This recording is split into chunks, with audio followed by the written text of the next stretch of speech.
परिजनों, सबसे पहले मैं अपना आभार प्रकट करना चाहता हूं कि इतना भव्य स्वागत आपने किया मेरा, और जितने भी यहाँ पर लोगों ने आकर के अपने भावनाओं को व्यक्त किया, उन्होंने बहुत सी अच्छी अच्छी बातें कही मेरे लिए। मैं अपने आप को इस लायक नहीं समझता हूं, लेकिन उन सबको मैं अपनी ओर से अनेक अनेक धन्यवाद देता हूं।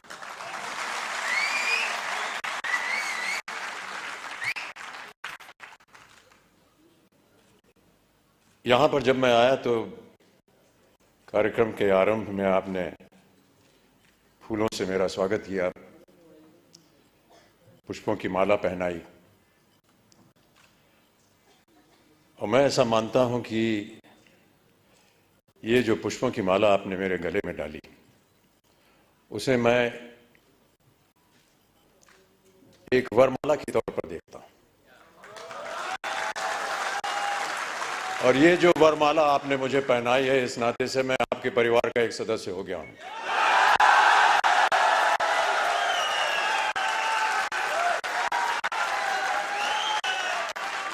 आरसीएम के परिवार अब मेरा परिवार भी है। और जितने भी वादे जिन लोगों को आज यहाँ पुरस्कृत किया गया, और जितने भी यहाँ पर सज्जन पुरुष आए हैं, जितनी भी मेहनत आप कर रहे हैं, मैं ये वादा करता हूं कि उतनी ही मेहनत मैं भी करूंगा,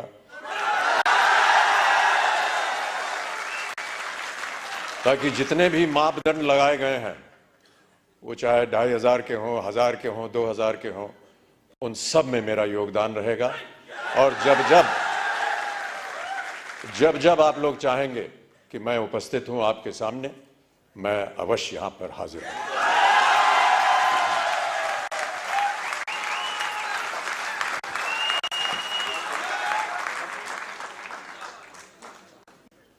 बहुत सारी भूमिका लिख करके मुझे दी गई थी यहां आने से पहले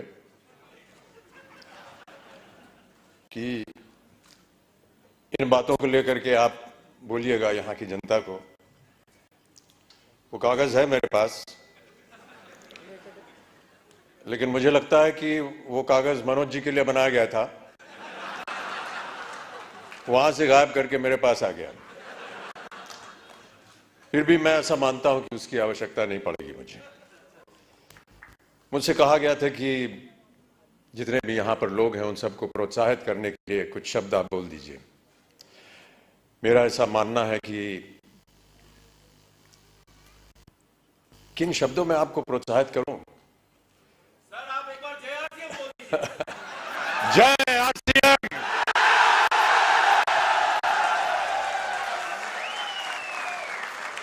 और मैं यही कहने वाला था कि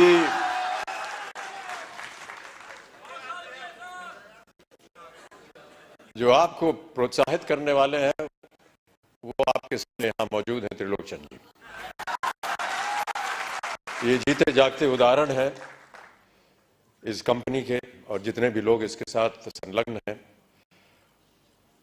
कितनी अच्छी अच्छी बातें बताई उन्होंने, संघर्ष की बात की, एक विजन की बात की। बहुत कम लोग ऐसे होते हैं विश्व में जो दूरदर्शी होते हैं, और मेरी नजर में जो लोग दूरदर्शी होते हैं, उनका सम्मान नहीं करना चाहिए, उन्हें ईश्वर जैसा मानना चाहिए। हम और आप तो शायद नहीं देख पाएंगे कि कल क्या होगा, लेकिन इनकी नजर में होता है, और वो देख पाते हैं कि आगे आने वाले दिन कैसे होने वाले हैं। तो इनको एक ईश्वर का दर्जा दिया जाता है। मैं ऐसा मानता हूं कि आप लोगों को एक ईश्वर की तरह त्रिलोचन जी आपके सामने मिले।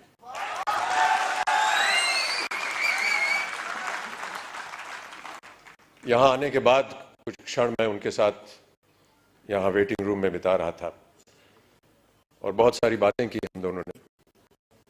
और उन्होंने बात बताई कि कुछ संकट हुए उनके जीवन में। तो संकट हम सबके जीवन में होता है, और बहुत अच्छी बात कही उन्होंने कहा कि जब तक हर एक के जीवन में कोई दुख, दर्द, संकट नहीं आता, तब तक हमें पता नहीं चलता कि जब लड़ाई होती तो उसका मूल्य क्या होता है। और मैं इस बात को भी मानता रहा क्योंकि मेरे जीवन में भी कई ऐसे क्षण आए जहां पर मुझे संघर्ष करना पड़ा।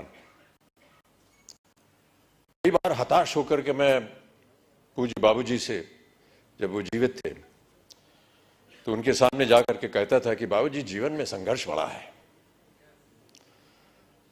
तो उन्होंने बहुत अच्छी बात बताई। उन्होंने कहा कि बेटा जब तक जीवन है तब तक संघर्ष है।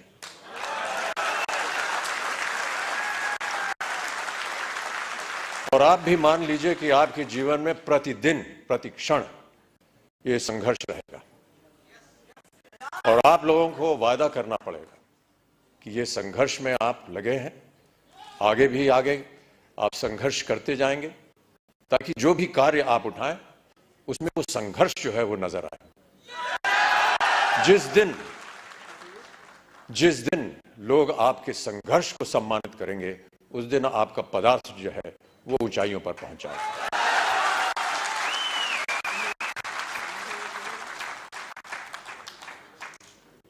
माता पिता का सम्मान करना हमारी संस्कृति रही है भारत में, और हम सब हमेशा उनकी बातों को याद रखते हैं।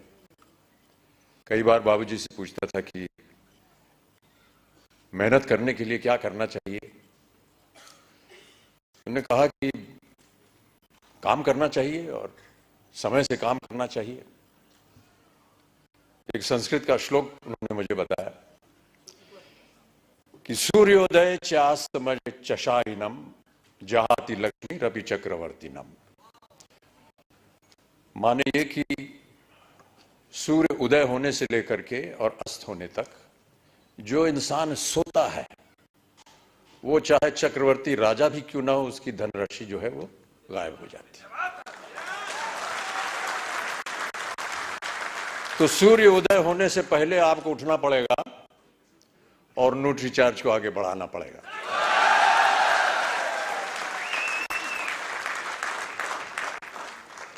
हनुमान जी की एक कथा है। हनुमान जी ने कहा था कि ईश्वर से कि हमको शिक्षा प्राप्त करनी है, ज्ञान प्राप्त करना है, क्या किया जाए, किसके पास जाए।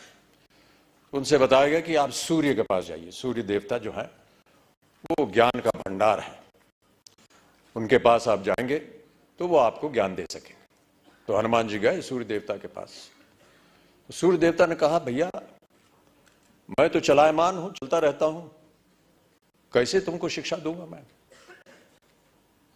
तो हनुमान जी ने कहा कि आप ज्ञान मुझे देते जाइए और चलते रहिए, मैं आपके सामने उल्टा होकर के चलूंगा।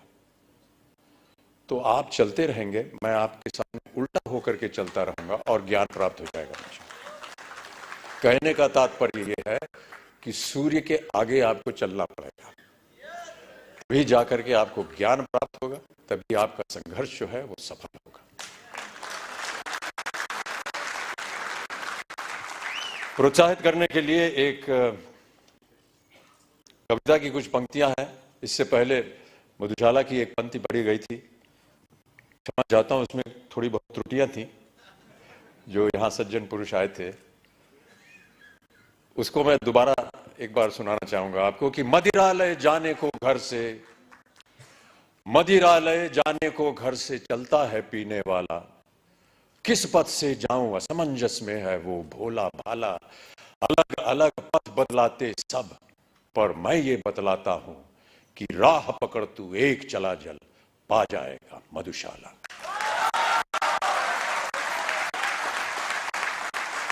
एक और बहुत सुंदर कविता है, उसके कुछ क्षण पढ़ देता हूं आपके लिए। यह है, लहरों से डरकर नौका पार नहीं होती और कोशिश करने वालों की कभी हार नहीं होती। नन्ही चींटी जब दाना लेकर चलती है, चढ़ती दीवारों पर 100 बार फिसलती है, मन का विश्वास रगों में साहस भरता है, चढ़कर गिरना गिरकर चढ़ना न अखरता है, आखिर उसकी मेहनत बेकार नहीं होती, कोशिश करने वालों की कभी हार नहीं होती। तो आपकी कोशिशें हमेशा बनी रहें। आपका सहयोग रहा है। जिनको भी आज पुरस्कार दिया गया है उनको मैं अपनी ओर से एक खास बधाई देता हूं। और उम्मीद करता हूं कि इसी तरह हर कार्यक्रम में आपके साथ जब मैं आऊं तो और भी लोग पुरस्कार प्राप्त करने के लायक हों और मैं उनके साथ उन्हें पुरस्कार दे सकूं, उन्हें प्रोत्साहित कर सकूं। अंत में जाने से पहले बाबूजी की एक और कविता की कुछ पंक्तियां आपको सुनाना चाहूंगा। इस कविता का शीर्षक है अग्निपथ। अग्निपथ बाबूजी ने लिखी थी उस जमाने में जब भारत अपनी स्वतंत्रता के लिए लड़ाई लड़ रहा था अंग्रेजों के खिलाफ। तो भारत की जनता को प्रोत्साहित करने के लिए उन्होंने ये कविता लिखी थी। लेकिन मेरा ऐसा मानना है कि ये एक ऐसी कविता है जो हर क्षण, हर वर्ष, हर युग में उसका एक ही मायने निकलता है, प्रोत्साहित करती है जनता को। तो आपको भी मैं प्रोत्साहित करने के तौर पर अग्निपथ की कुछ पंक्तियां सुना देता हूं कि अग्निपथ अग्निपथ अग्निपथ, वृक्ष हो भले खड़े, हो बड़े हो घने, एक पत्र छाह भी मांग मत मांग मत मांग मत। अग्निपथ अग्निपथ अग्निपथ, तू न रुकेगा कभी, तू न मुड़ेगा कभी, तू न झुकेगा कभी, कर शपथ कर शपथ कर शपथ। अग्निपथ अग्निपथ अग्निपथ, ये महामनुष्य है, चल रहा मनुष्य है, अश्रु श्वेद रक्त से लथपथ लथपथ लथपथ। अग्निपथ अग्निपथ अग्निपथ। मैं आशा करता हूं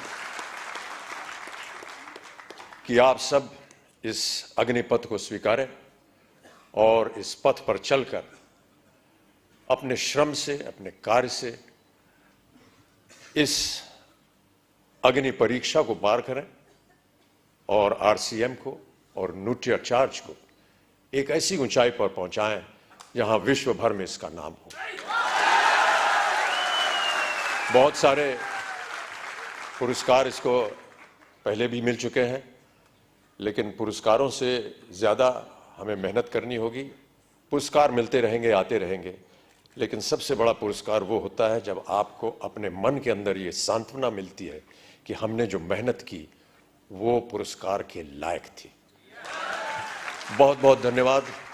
और जैसा कि मैंने कहा, अब मैं आपके परिवार का एक सदस्य हो गया हूं। कभी भी आप हमको बुलाएंगे तो मैं आपके सामने हाजिर होऊंगा और आपके साथ मिल करके न्यूट्रिचार्ज को आगे बढ़ाएंगे, आरसीएम को आगे बढ़ाएंगे। बहुत बहुत धन्यवाद।